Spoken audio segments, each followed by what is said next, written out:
Hello everyone, Sunset2, and welcome to another Modpack overview, this time on Talk and Play.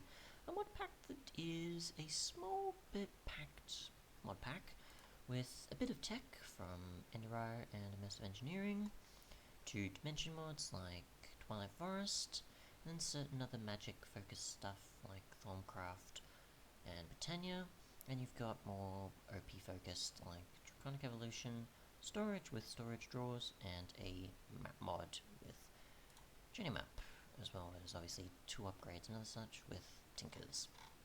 So, there's no NEI or any recipe type of mod as far as I can tell, so no craft guide even, so probably best to add that yourselves if you wanted to try the pack out. Definitely obviously a quest definitely for the Modpack maker.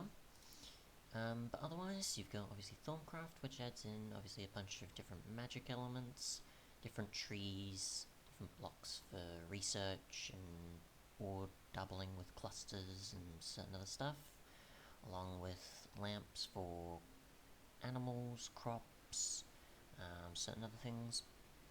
Got a chemical furnace for breaking down certain bits and pieces for aspects, I'm pretty sure. You've got your arcane workbench for using a wand to then craft certain things after you've researched them. You've got your tables for either making the arcane workbench, or decoration, or just for making the research station.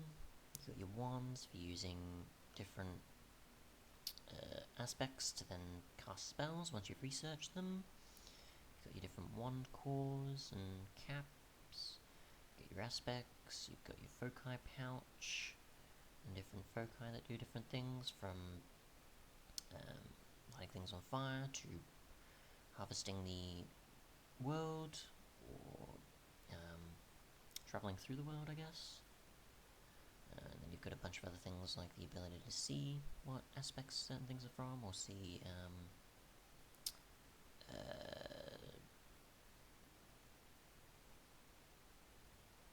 nodes and such, I think more so. The book for researching things from, and different parts there, and more. Tools, golems for having work done, for automation and other things, and certain tasks, and so on.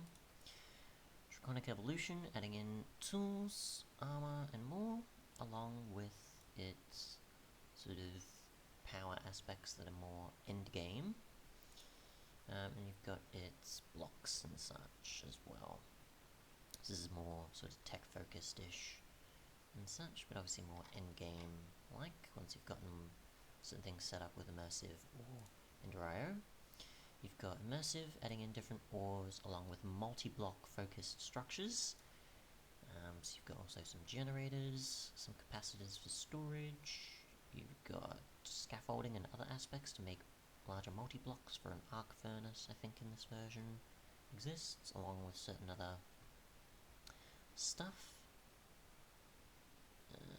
You've got drills, you've got fluids, you've got shaders, and you've got the railgun, which is upgradable, chemical thrower, and a few other things, different bullets you can use depending, and more.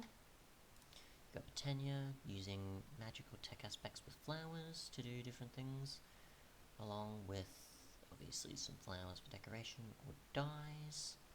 You've got your different wands for finding out information, for mana. You've got different resources, along with runes, some shards for different possibilities,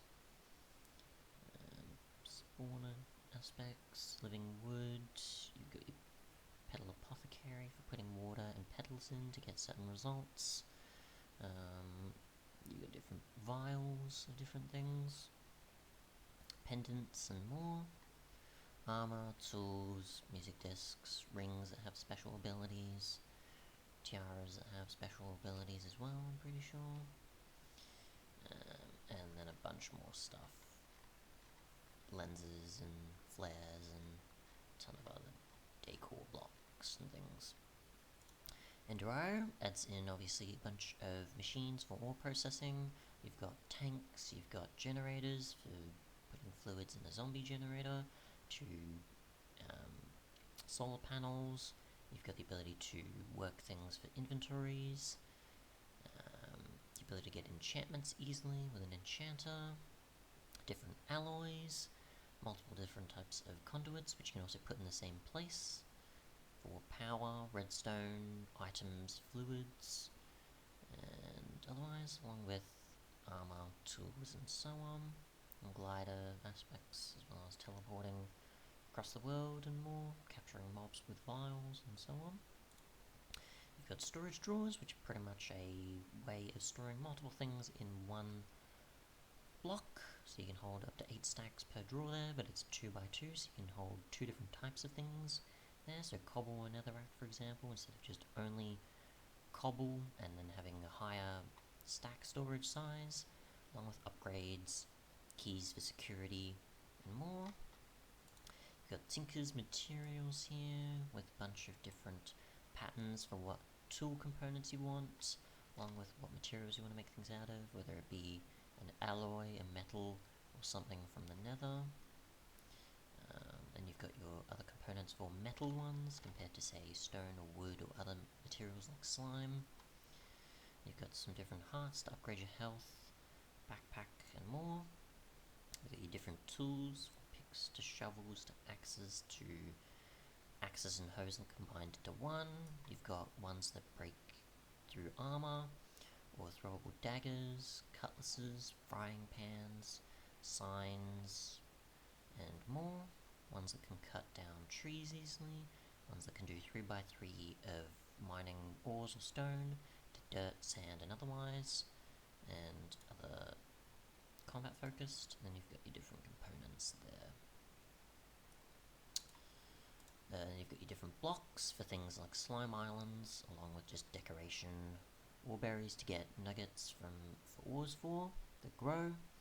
You've got your different metals and gravel versions and nether ores and so on, along with your stations for making patterns, components, or the actual forming of the tools, different fluids, different blocks for the smeltery, glass, and the ability to use drying racks for food, to make jerky or leather. You've got your armor for tinkers, you've got your other weaponry that are projectile focused, so you've got a throwing knife, shuriken, javelin, bow, and crossbow, and then your different ammunition types of bolts and arrows. And you've got Twilight Forest, which adds in a new dimension, along with some different blocks for uncrafting to sort of fitting certain themes of biomes and structures, different armor, and more that you can get, and different mobs to then sort of suit the dimension, and so on. So yeah, and you got the map, which obviously allows you to set waypoints, find out where you've travelled, see what mobs are nearby, and so on, create waypoints, and otherwise. So yeah, that's pretty much it. The only thing I've got complaint-wise is that there's no recipe mod, which some of these mods definitely will require, as they can be quite tricky without some sort of guide. Some you can sort of get through, but others not so much. Thanks so much for watching though, and goodbye.